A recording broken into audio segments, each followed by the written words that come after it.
Thank you for tuning in to this meeting of the Downtown Development Authority. This meeting will start at 8 a.m. Please keep your sound on, and we'll see you soon.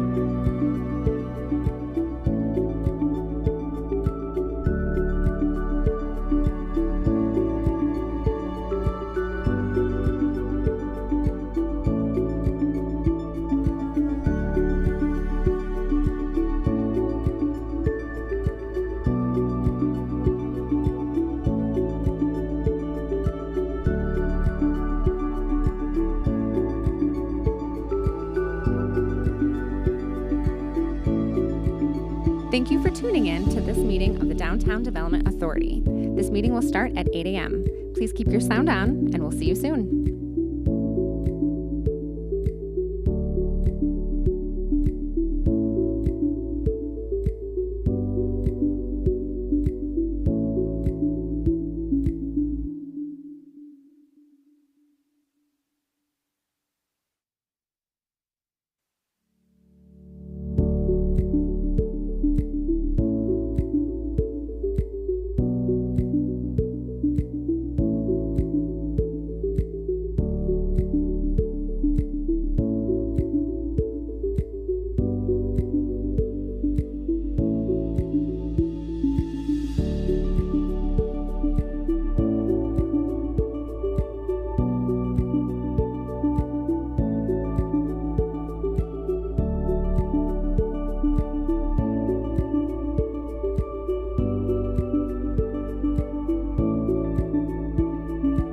Thank you for tuning in to this meeting of the Downtown Development Authority.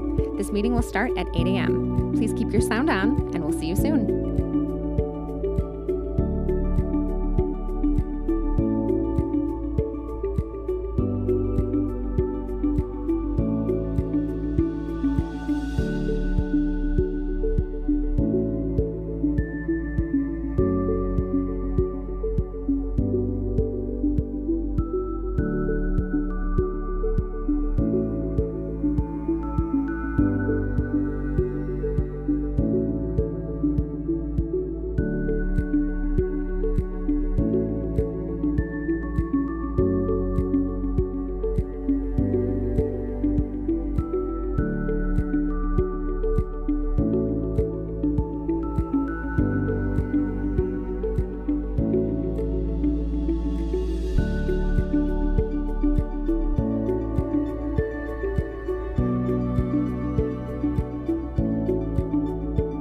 Thank you for tuning in to this meeting of the Downtown Development Authority. This meeting will start at 8 a.m. Please keep your sound on, and we'll see you soon.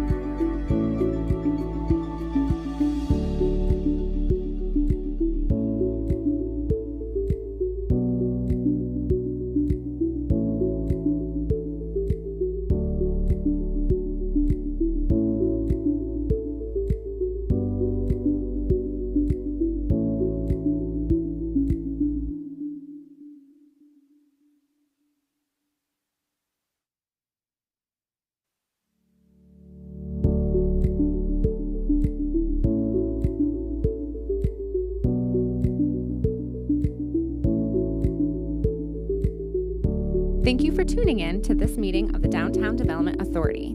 This meeting will start at 8 a.m. Please keep your sound on, and we'll see you soon.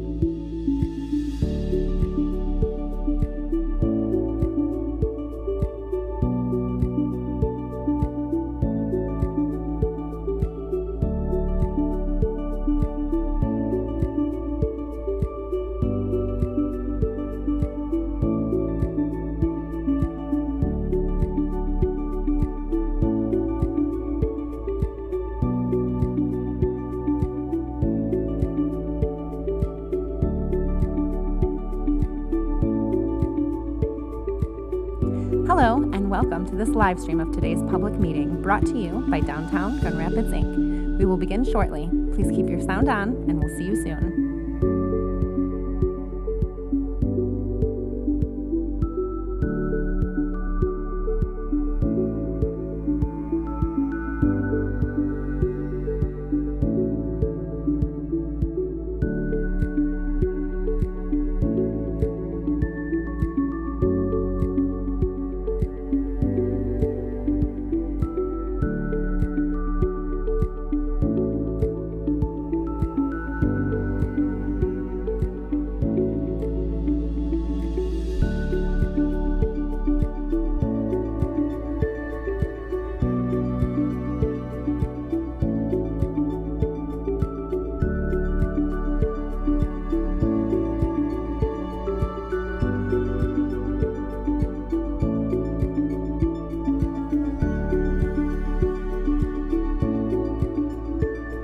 Hello, and welcome to this live stream of today's public meeting brought to you by Downtown Gun Rapids, Inc. We will begin shortly. Please keep your sound on, and we'll see you soon.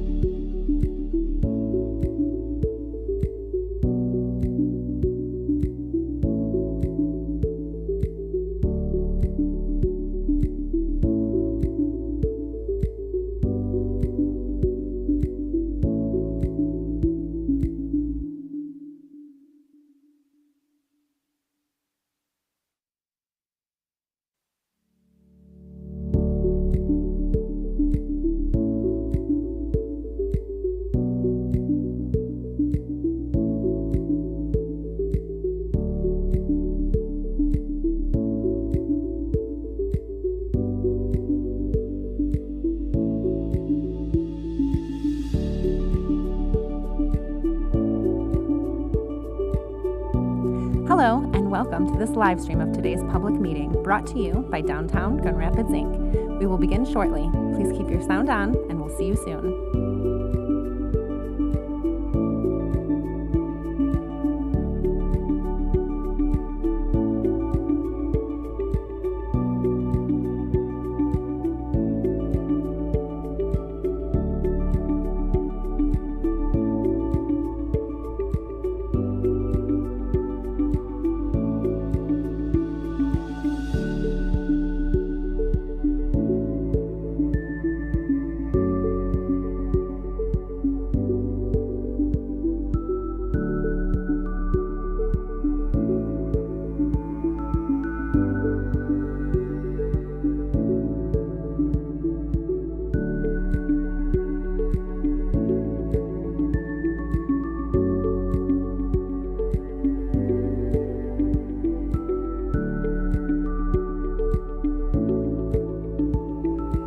Hello, and welcome to this live stream of today's public meeting brought to you by Downtown Gun Rapids, Inc. We will begin shortly.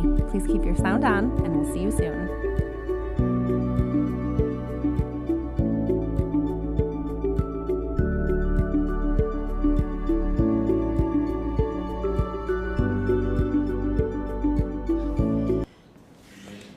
Do you want to get water first or something?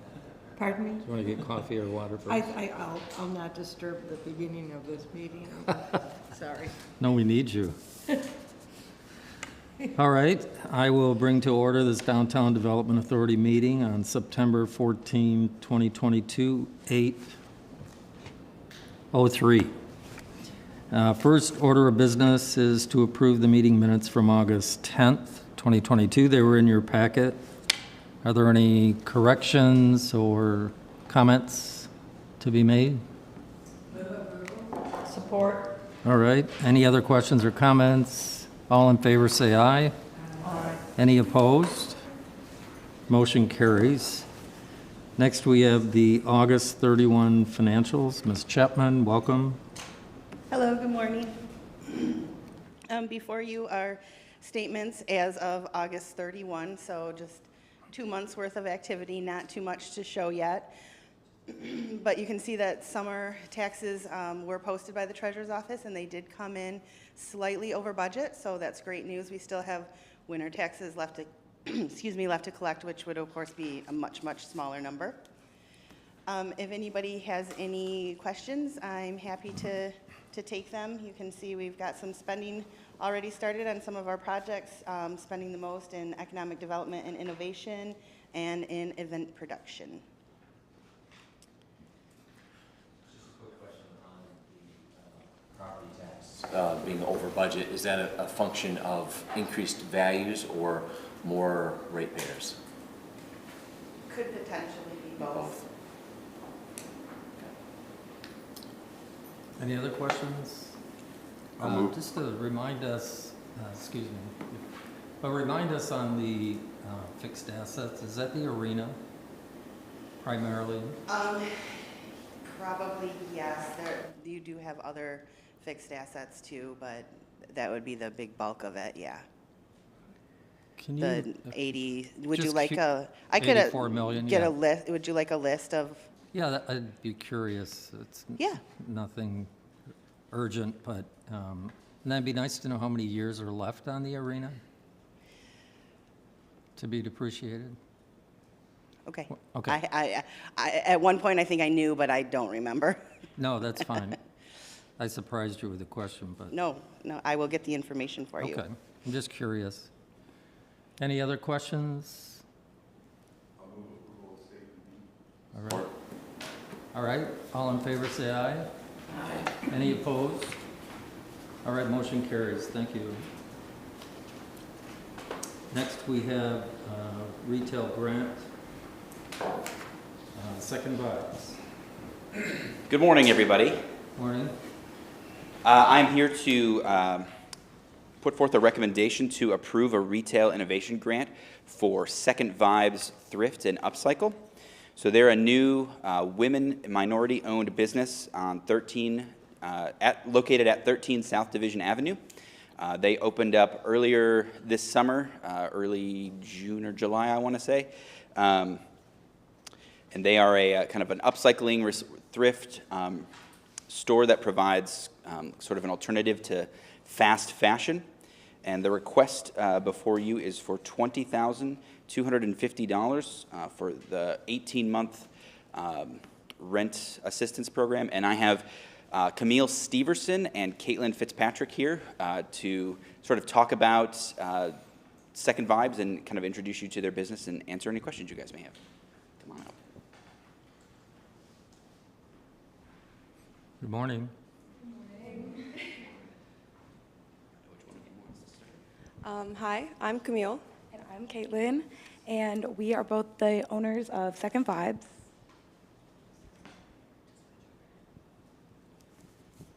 Okay, so I'll give a little breakdown on kind of what we do because vintage and upcycling isn't always known by everybody. Starting at the top of the recycling side, I'm gonna give like our process. We personally thrift and gather second-hand and sustainable materials, mostly from places like Goodwill, Salvation Army, even people just selling old things. Next, we wash and repair it if needed. We usually wash but repair if needed. We also hand make items. This is the upcycling part. Upcycling pretty much means to take old clothes and turn it into something new. That is pretty much our goal, what we love to do. We love to take old things and give it a new life. And then we will place it up for sale, and then we will give it a new home. So this bag right here is an example of something that we would create, and that's made out of like old denim pants. Okay, and here we have a timeline showing basically what we've been doing since we started Second Vibes. In March of 2019, we established Second Vibes just through an Instagram account. We were thrifting a lot in college, and we just wanted a place where we could resell some of the extra things that we found, just a little side thing to do during school. And then COVID hit, so that kind of stopped our plans for a while because we couldn't go thrift or do any of the things that we normally were doing for Second Vibes. But over that time, we realized that we wanted to take Second Vibes more seriously, and it kind of gave us more of an opportunity to focus on it as a career instead of just a side hustle in college. And in January of 2021, we acquired our LLC, and we created our website around that same time. And after that, we were doing pop-up stores, which is essentially a temporary shop. You bring all your stuff, set it up for the day, and take down at the end. And we didn't have a permanent location, and we were running everything out of our house. So we were doing a lot of those. Our first one was hosted by us in a studio in East Grand Rapids in March of 2021. And in that time to now, we've hosted and attended over 30 pop-ups in the local area, out of state, at malls, really all over. That's how we acquired a lot of our customer base. And actually, in September of 2021, we hosted our own vintage market that had 30-plus vintage and local vendors and artists. And then August 13th, we opened our retail store downtown, which has been our goal the whole time, so it's really nice being at this point.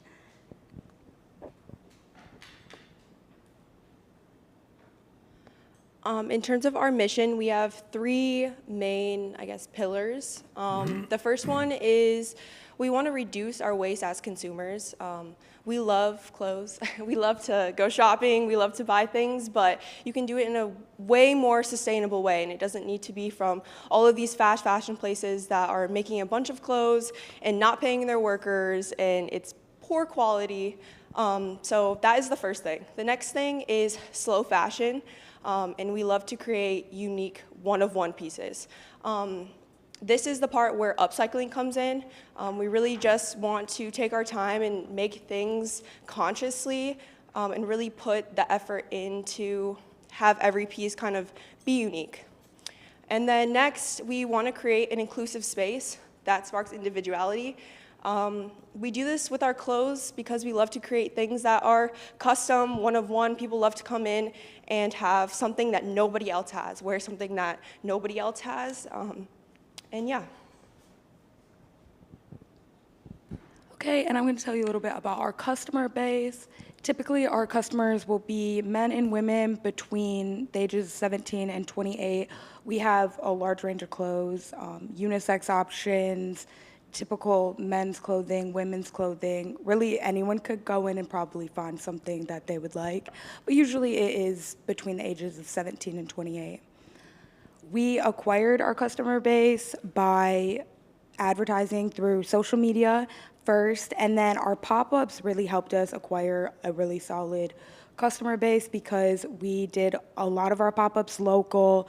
We were seeing repeat customers. We were meeting a lot of new people that way. And yeah, that's just mostly how we acquired all of our customers. And we continue to reach them through our social media. We have Instagram, Facebook, TikTok, and we post videos and post stories daily to keep our customers aware of what we're doing and keep in touch with them, and to reach new people as well. And to grow, we are still utilizing our social media.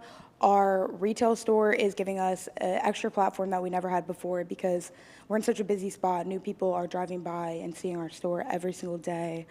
And we're still planning on doing pop-up shops to reach more people in the future as well. We use flyers in person. We tell everyone about it. Just really, we advertise and try to grow in every avenue that we can access right now.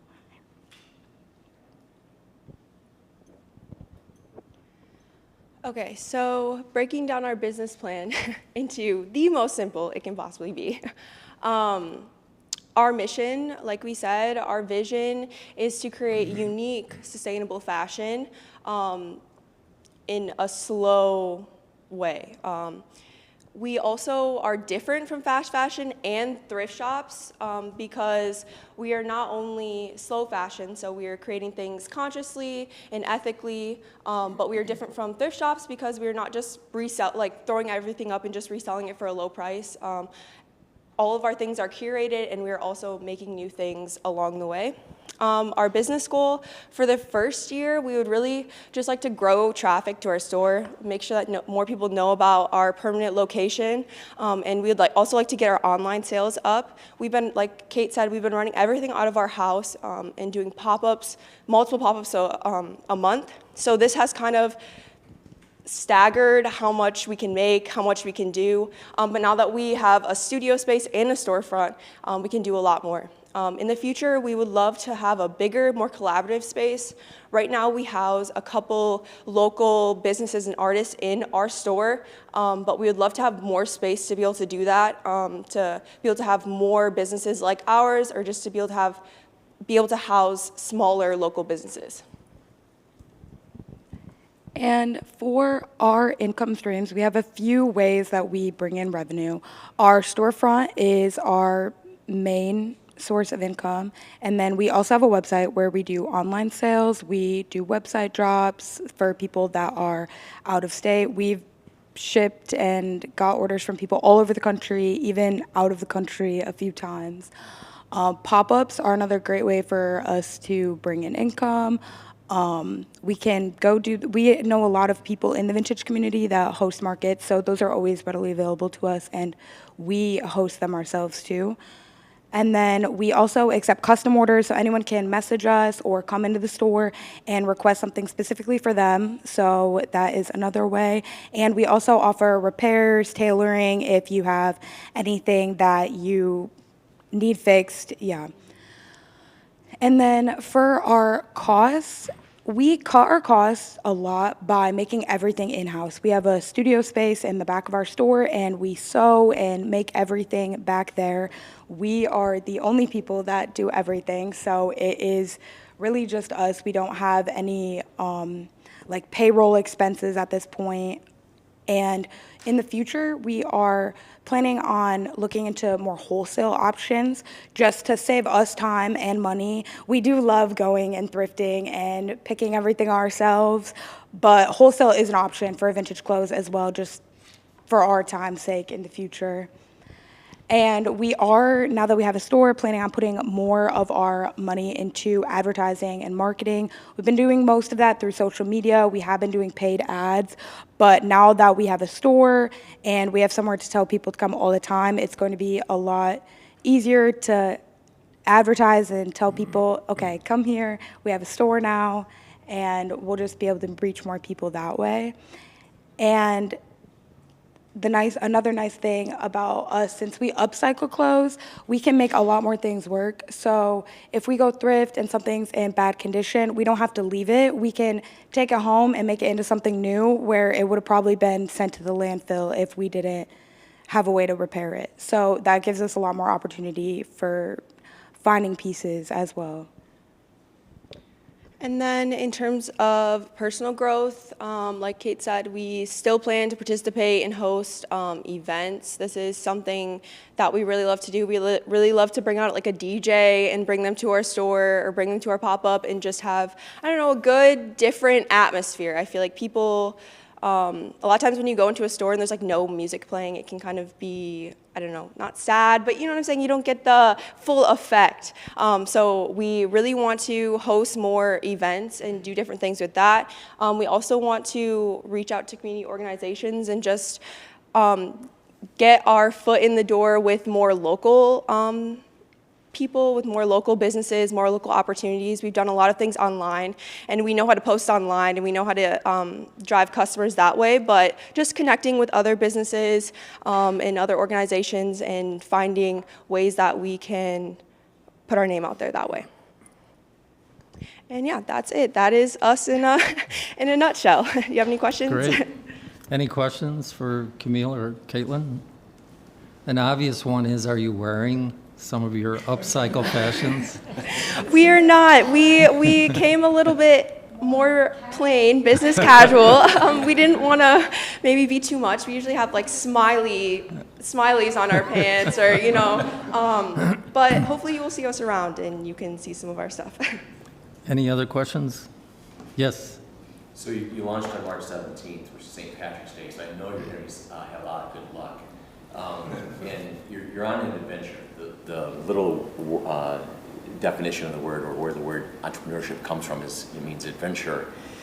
On your adventure, because you guys are on the front lines of downtown retail, what are some of the challenges you've seen? What are some of the rewards that you've seen? In terms of challenges, honestly, it has been, there hasn't been a ton of things that we've faced so far. We've just opened, so I'm sure we'll encounter more in the future. But really, it's just been, downtown parking is kind of difficult, so we've just been trying to be clear about where the best places to do that are, and just give a very clear plan of how to get to the store so people don't get confused and can find it easily. Oh yeah, and also being on Division, obviously there is a lot of homeless people, and it's not the best spot in terms of people sometimes will come into the store, but we're kind of farther down, so we haven't had a lot of issues with that, but we just will politely ask people to like respect the business and go somewhere else.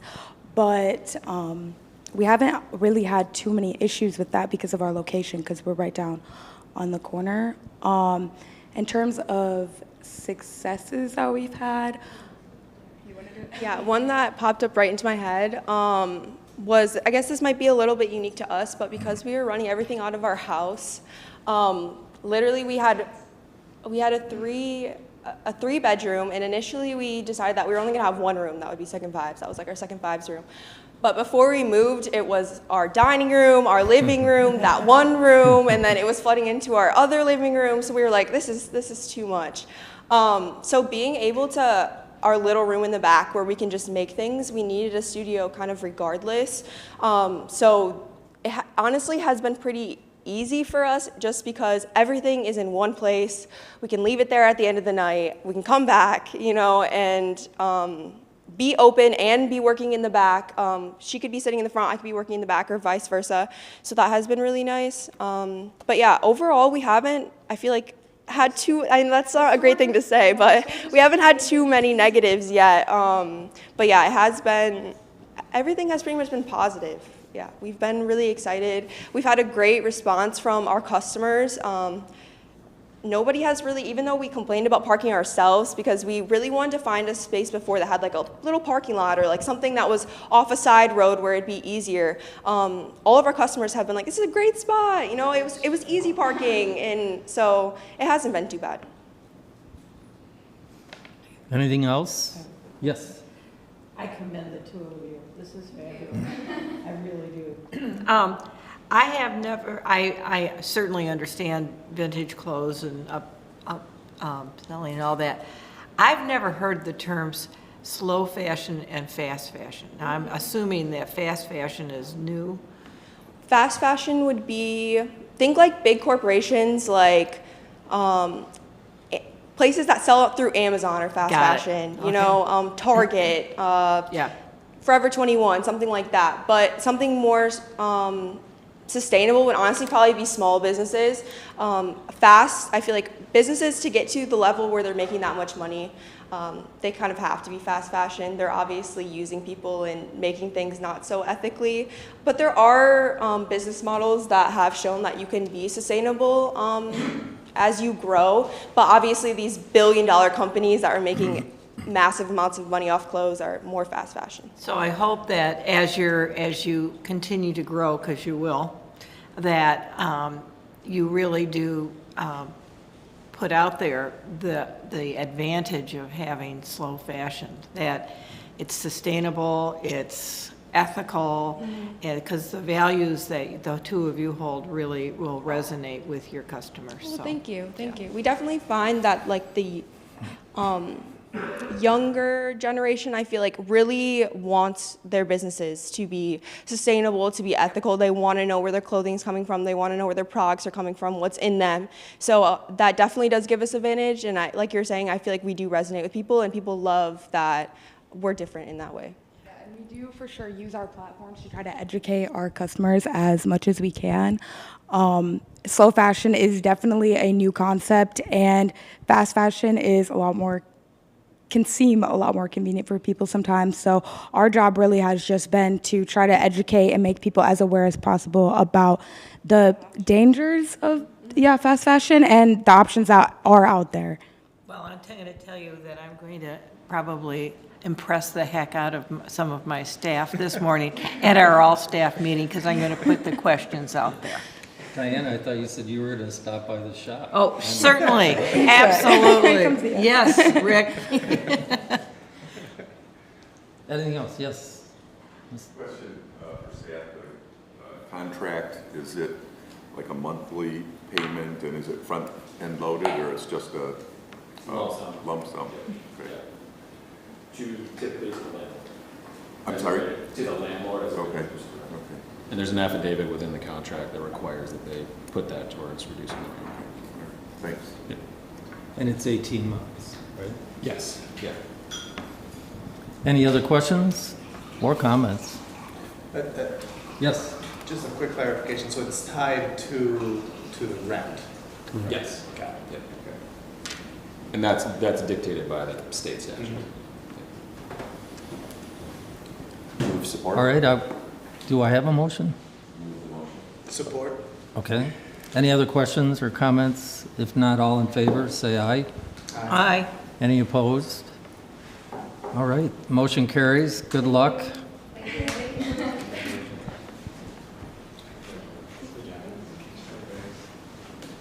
Next is our favorite, a liquor license request.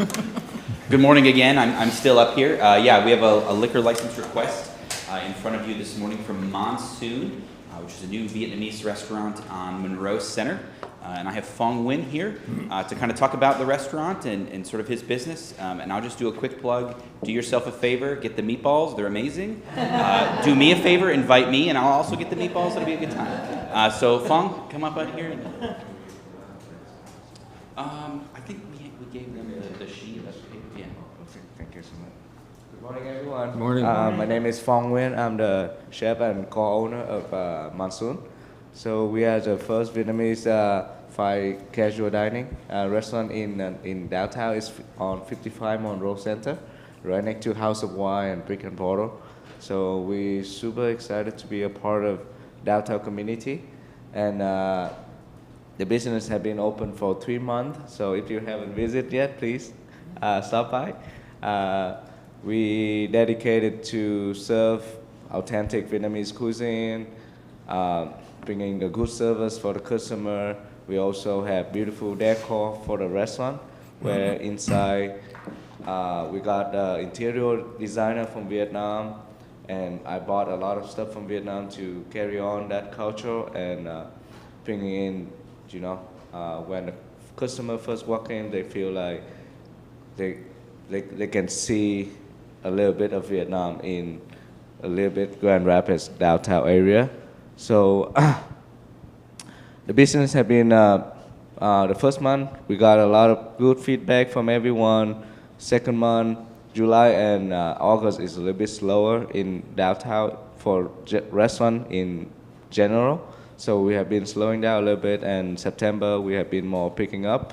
However, liquor license is the most, in Grand Rapids, everyone loves to drink a cup of beer with their burger and or spring roll or fresh roll, and we want to be a part of that. And we invest into the bar area already, so we just hope to get our liquor approval from you guys and also the state as soon as possible, so we can bring in some more Vietnamese cocktail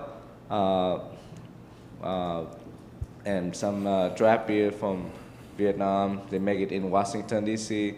So my goal is to bring in town more diversity for the cuisine, for the beer, for the cocktail, and we want to share the culture to Grand Rapids and to the community. So thank you. Any questions? Excuse me. In addition to the meatballs, I would highly recommend the pho Yes, and that's correct. and the salmon. Oh, thank you. Yes, Member Louise. Just a question where the name came from. So the name was in monsoon is a season in Vietnam. So in Southeast Asia, like Thailand, Laos, and Cambodia, and Vietnam, we have this monsoon season where flooding, a lot of rain. It's not the best time to think about it, but during COVID, I have been having this concept in 2018, and then I started to just slowly building it myself in 2019, and then 2022. That's when I able to get it all on paper and get an investor. And monsoon remind me of during the COVID time, you know, it's so difficult. And then that's how Vietnamese people thrive when they stay in a difficult situation. So that's why the monsoon season inspired me. During COVID, it inspired me to think of, you know, the difficult time in Vietnam when we have monsoon, which is flooding everywhere. Like, if you guys said monsoon, you probably thought that like so much raining, and the drain system isn't that good in Vietnam, so it's just flooding, you know. So that's the name why it's come from. Yeah. I like that. Anything else? I would enter. Thank you. We have support. All in favor say aye. Aye. Any opposed? Well, good luck. Oh, thank you. Thank you. Thank you. All right, next, Mr. Miller up, Calder Plaza Design Services.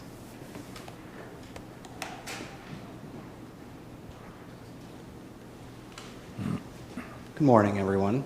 Good morning. So I got a few projects, I think, lined up here. The first one is the Calder Plaza project. Way back in 2018, we jumped into phase one of this project to begin the implementation of that 2017 master plan. And for about 18 months, we worked diligently with Progressive AE and our steering committee to try to build a phase one project. And at that time, that was really, it coalesced around a pavilion that was in the southeast corner of the plaza. That pavilion became a two-story building. It had an elevator that connected all the parking levels to the plaza level, which we currently don't have in that plaza area. It had an entertainment and event space that was rather elaborate because the steering committee had many folks who were really interested in events, and also a cafe space. And so as we moved through that and we got towards the conclusion of it and we're ready to sort of embark on constructing this, we did a checkpoint with our steering committee. And at that meeting, there were several questions that arose about this project and maybe the merits of it that caused us to put a little bit of a pause on it. And really that, I think some of the discussions in that really was a critical meeting. There were questions about connecting to the convention center rather than building this particular piece of the project, whether that connection was a pedestrian bridge or whether it was steps down to Monroe Avenue. I think both of those things came up, and that was within the context of some discussions about a potential hotel near the convention center, so some of that was feeding that discussion.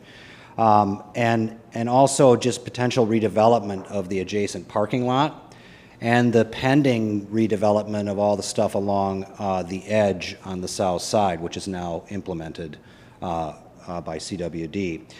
And then even the estimated investment in this portion of the project, it had grown to about $8 million at that point in time. So we began to think about, okay, we may need to take a step back and look at potential other options, and then the pandemic hit. And at that point in time, obviously, this sort of just went on hold. So if we fast forward to 2022, 2021, 2022, we really started to think about restarting the project. And we already had the team in place. We already had a steering committee in place, although that committee has been reconstituted in some ways. And really with the intent of taking a more purposeful look at some of our options and our strategy relative to that 2017 master plan. So that's still a relevant thing. I think there's a lot of things that have happened, obviously, since this was paused. Mobile GR in the city of Grand Rapids is actually building an elevator that connects all of those ramp levels to the plaza level. So we don't really necessarily need to do that now. There's going to be a plaza deck replacement, and that's scheduled for 2025. So that means that they're taking up that deck and putting a new deck in. And that obviously has an influence on the things that we plan to do there, because we really need to dovetail into that if we're building infrastructure on top of it or within it. There's still the adjacent development that's in play potentially, just to the south of this. And then obviously events within the plaza, which is a big deal. I mean, this space acts as a really big space to do a certain type of event, and it's heavily used. So we have to consider some of that stuff as we move forward. So we re-engaged that steering committee in August, and we had a really good discussion with them and our consultant team. And even at that time, we were like, okay, we hope to be able to get to a tenable phase one. What are we going to build? And I think that after that discussion, we kind of realized that it was best to maybe again slow down a bit and look at the whole thing and really begin to think about not only a potential phase one, but also phase two, phase three, phase four, and begin to schedule some of those things relative to the stuff that's going on around them, in particular that deck replacement and the elevator and such that's happening with Mobile GR. So I think that what that led us to, instead of taking a deep dive into a specific phase one, because we didn't really get there in the steering committee, we felt that it was probably best to look at this thing from that sort of schedule, that incremental schedule about how we build incremental projects over time. And so that the memo outlines this in great detail, but it also includes the scope of services from Progressive in regards to that. So really what that is teeing up some of these projects, figuring out what they are, and then moving forward from there. So this proposal is for $42,600 for that work. Our anticipation is once we are complete with that, we will be able to have a better idea about what these potential phases are, phase one in particular, but also how we might schedule some of these other ones. So there'll be an incremental process over time, and we'll certainly be back to you to elaborate on what our findings are, and then ultimately probably be asking you for some investment dollars towards that phase one, and then ultimately some of the future phases as well. So I'm happy to take any questions. Any questions? Yeah, I don't think we have any. All right, great. So we need a motion. Thank you. All right, any comments at all? Or questions? All in favor, say aye. Aye. Any opposed? All right. All right. So the next one is the Hill and River Network project. So last month, I was here to give you an overview of where we are with that project. And we're still sort of at that same place right now. We're still working through some details with a variety of partners, including the City of Grand Rapids and the Michigan Department of Transportation. So just to give you a refresher on where we were landing with that, so it's really about reconfiguring that Division and Ionia right-of-way. It's about creating a linear park at the Division Avenue right-of-way and essentially moving Division Avenue to the Ionia right-of-way. It's really looking at the Hillside Park in relationship to that movement and really creating some non-motorized paths along that edge. A lot more than we sort of anticipated when we put out the RFP, because as I said last time, it was really a thought of just having a switchback come down. But based upon all of our conversations, there's a lot more potential connections along that edge that our stakeholders really felt were valuable to create a more comprehensive experience of the hill. We also have done a series of soil borings during this project, and it's given us a far better understanding of what's going on with that hill. The hillside is mostly sand, which is great, except that it's not necessarily always stable. So a lot of the stability of the hill is about what the vegetation is doing on that hill. So that gives us a much better idea about what we can do from a structural standpoint when we start to build these pathways and the kind of structure that we need, which is essentially a micropile, a really small pile that goes all the way through that sand to a more stable subbase. And then obviously during this process, because of many of these things, the estimated cost projections have changed substantially from what we might have anticipated when we put out the RFP and to where we are today. So we were at about a $12 million estimated cost when we sent out that RFP. We're now estimating we're probably closer to $45 million. That includes about $32 million for the hill, about $10 million for the street changes, and about $3 million for the tunnel. So obviously that's not something that we think about all at once. These are very incremental things, but they do need to be queued up in the way that is necessary for them to happen in an incremental way. So with all of that said, the reason that I'm here today is to reevaluate the design development phase of our project. So when the original RFP went out and the consultants came back with numbers, our particular consultant, the Smith Group, the one that our steering committee chose, had a fee of $232,640 for their design development work, which is where we are today and what we're ready to embark with. The new fee, based upon the redesign that we've done during the first phase of the project, is $727,962. So that's a net difference of $495,322. So I'm here today to ask you for a scope change to that design development work so that we can continue to move forward with these projects. I think the most notable project and I think the easiest one to attain is probably the tunnel at this point in time.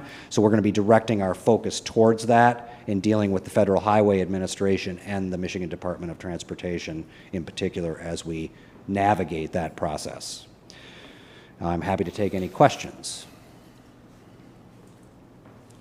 Any questions? Member Talon? Oh, I thought you had a question. Anyone? Well, it's an ambitious project, obviously. So, yeah. I would like to entertain a motion to approve. So moved. Thank you. Thank you. All in favor say aye. Aye. Any opposed? All right, we look forward to the new design development. Thank you. Okay, the last one that I'm here to talk about is the Van Andel Arena Alley. That's the space that's in between the arena and the buildings on Ionia. It stretches from Fulton Street all the way down to Oak Street. It is essentially acting as both a vehicular access point behind those buildings and a pedestrian walkway today. And occasionally during big concert events at the Van Andel Arena, it's also used as a staging area for the many trucks that are needed for those more elaborate concerts. And just as I think one of the reasons that we're bringing this today is I'm not sure if you are aware, but we received an $800,000 revitalization or redevelopment and placemaking grant from the MEDC. I think that was announced last week. I was on vacation, so I don't remember for sure. So $800,000 from them that was facilitated through Tim Roz at the Right Place. So we're really happy about that because it helps to give us some potential investment in this project besides the DDA. So that's going to help us along in making our plans with this project. We are actually at construction level drawings right now, and we can go in for permits, but we are making some slight modifications, which I'll elaborate on as I go through this. So essentially what this project is mostly on what is still DDA property, which is the Van Andel Arena property. So that's all the stuff to the west of this red line. This is DDA property at the corner. There's a small section of DDA property right here. There's public right-of-way here, and then a series of private properties over here where those buildings are, and then obviously this parking lot is privately held as well. So there's quite a bit of stuff going on here. We are primarily staying within city property or DDA property within the project that we're doing. The other thing that you will note on here is those two big thick blue lines that run through Weston and along the DDA property. Those are two very large sanitary and storm sewers that sit on the DDA property. One's a 78-inch sanitary and the other one's a 54-inch stormwater. So we're working through some easements for those because they are on DDA property, but they are not DDA, they're city infrastructure. So, and there is no easement currently in place for those. So we have to be cognizant of those, obviously, because you have to have access to them. So this is really we have worked on this in thinking about phase 1, phase 2, and phase 3. It's likely, and the intent is to build all of this at once rather than try to do it in an incremental fashion, particularly what is labeled here as phase 1 and phase 2.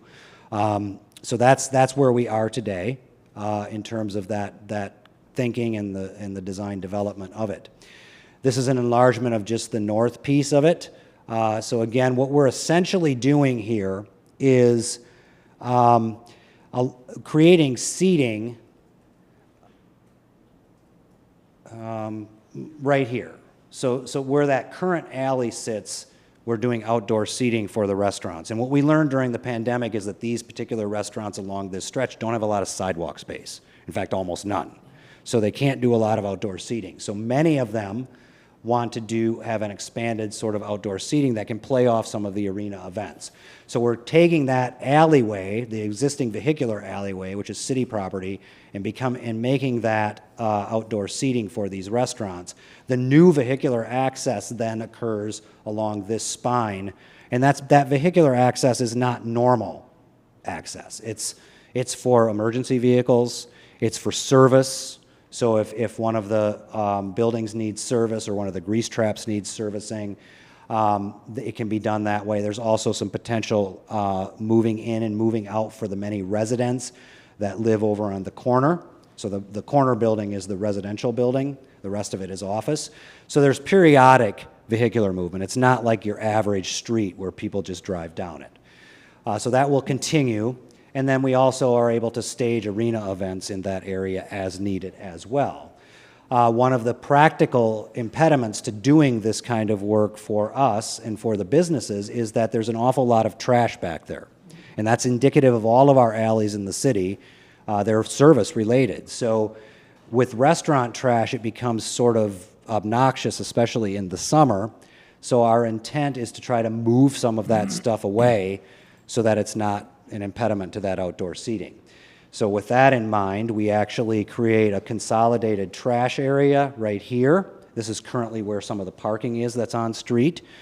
And the restaurants have all really agreed to, tentatively have agreed to cart their trash over there in exchange for that seating. So they've done the math and they realize that there's some benefit to doing that. We will still have some small trash enclosures back there for the residential users, but that's a different animal to deal with than some of the stuff we're seeing with the restaurant uses.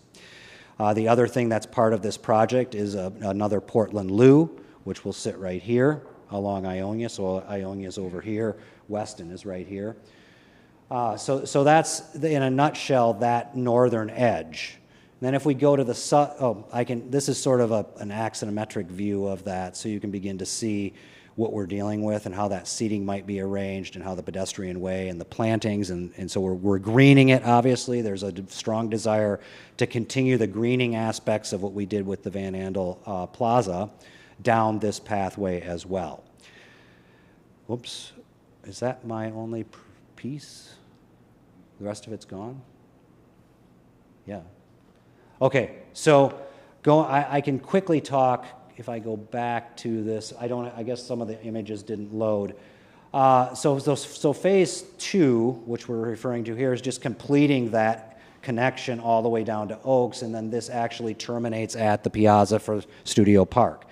And so this is the cool thing about this is that it was envisioned in the Arena South master plan. So it's really beginning to implement some of the pieces and parts of that plan. So that will essentially create a linear edge, a linear pathway for non-motorized traffic all the way from Fulton to Oaks, ideally helping to connect Hartside to the downtown, connecting the arena to the movie theater, and really creating a better overall, I think, experiential process within this section of the city. And then the third phase, which is a little dicey and a little tricky, because it not only sits on DDA property, but it does encroach into this private property, which is roughly begins right here.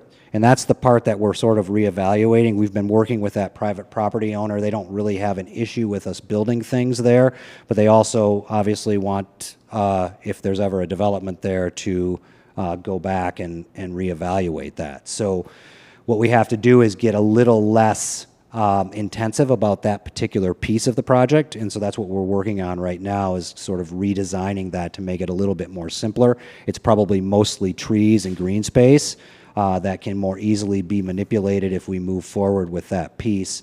But it is a really essential piece because of its connection to Ionia Avenue. We really want to include this as part of that. So the stuff that you see here today, and I think we have a pretty good idea of what it entails, it's been estimated to be about $4.5 million.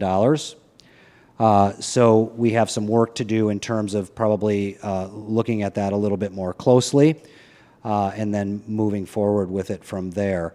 The $800,000 RAP grant that we got requires this to be done, I think, roughly by December of 2026. So we are moving forward, obviously, with the intent of building this as soon as we can.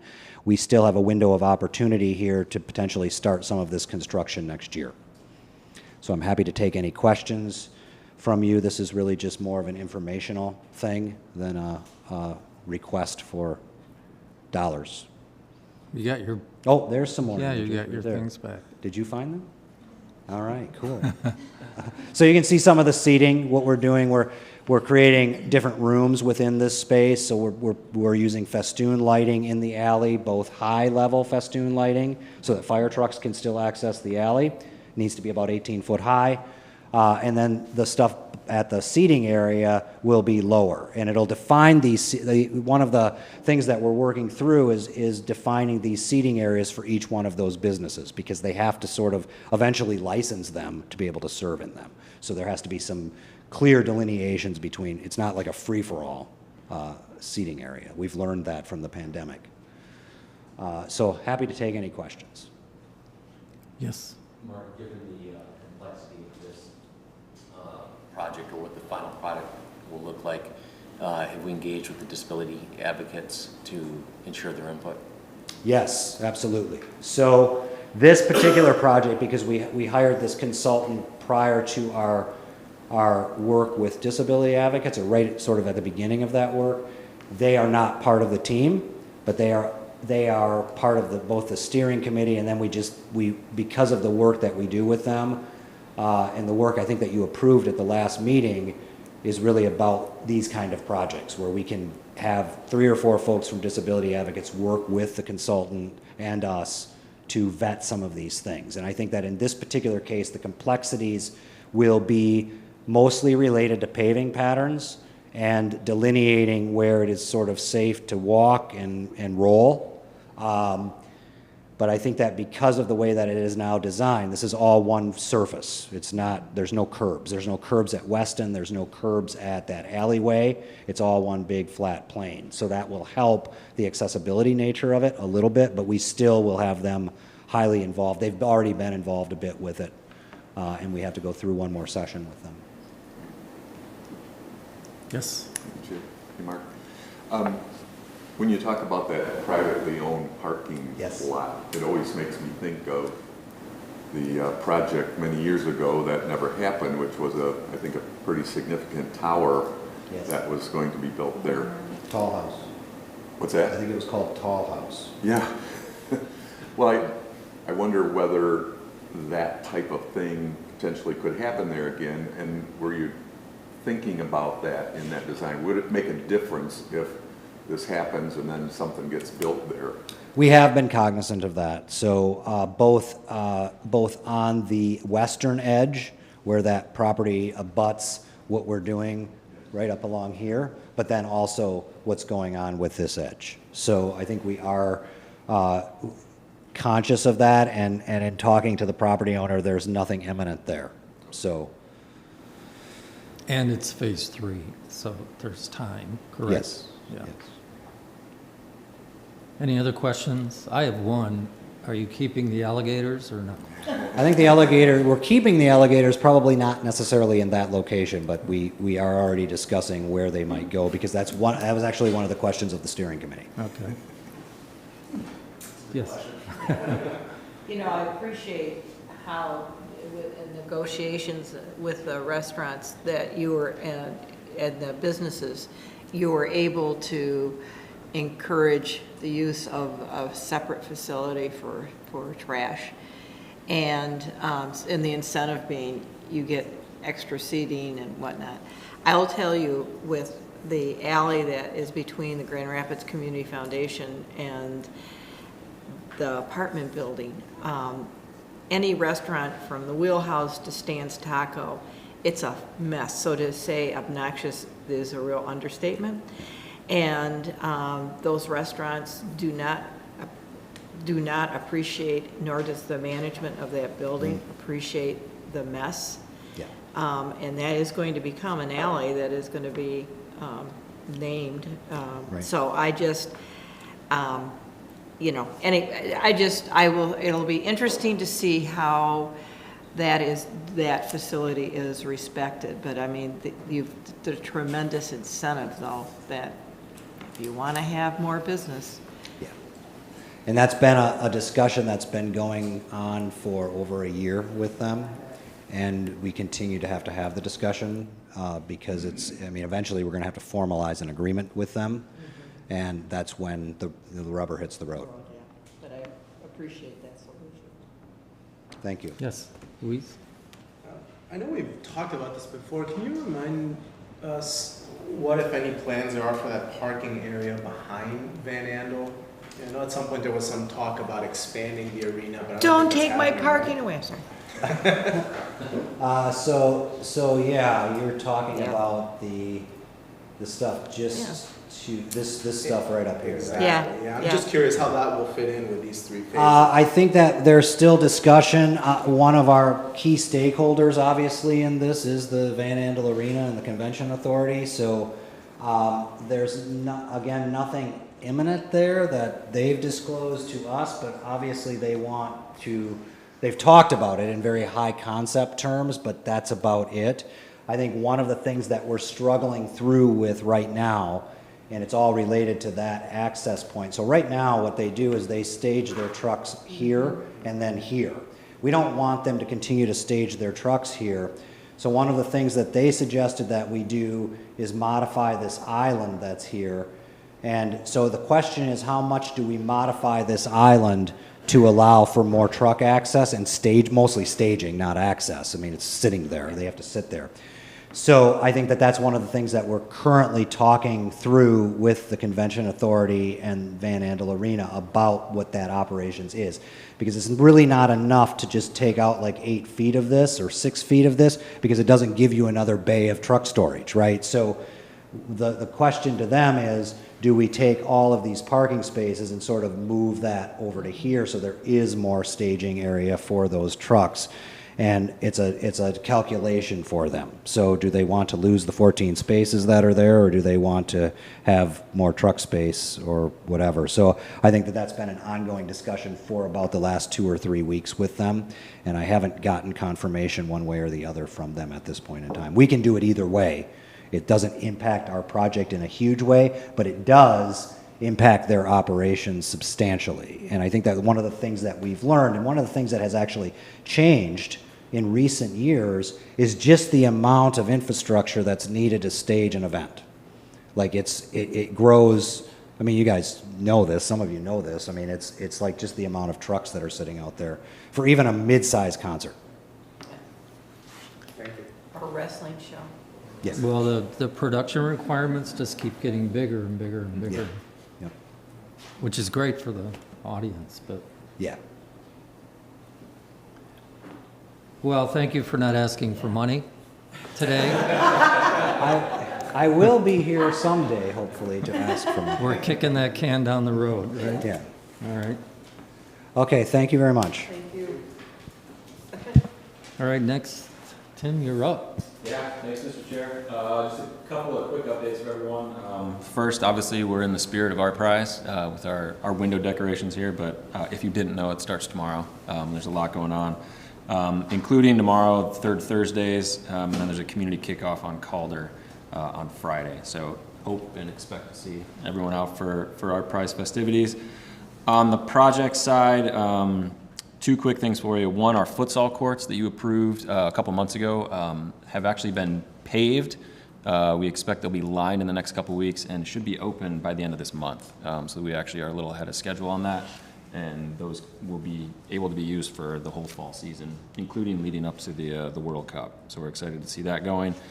And then wayfinding, the Skywalk vinyl should be, we hope will be in by the end of the month, if not early October. And then the bid package for phase 2 of that is out currently. It'll be out until about November, and that'll give us a sense going into the new year about when we can start installations on at least a piece of the new wayfinding system. And then last but not least, hopefully all of you got the invite, but tomorrow's our State of Downtown, and hope to see you there. Those are my updates. Any questions for Tim? Quick question on the futsal.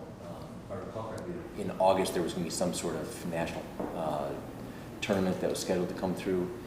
Did they, and how responsive was the community? I actually don't know if that came through.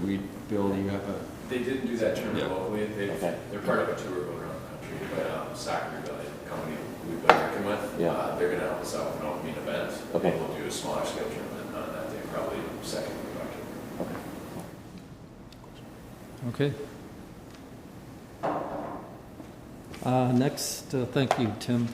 Next, we have public comment. If there's anyone in the public that would like to step forward, now is your opportunity.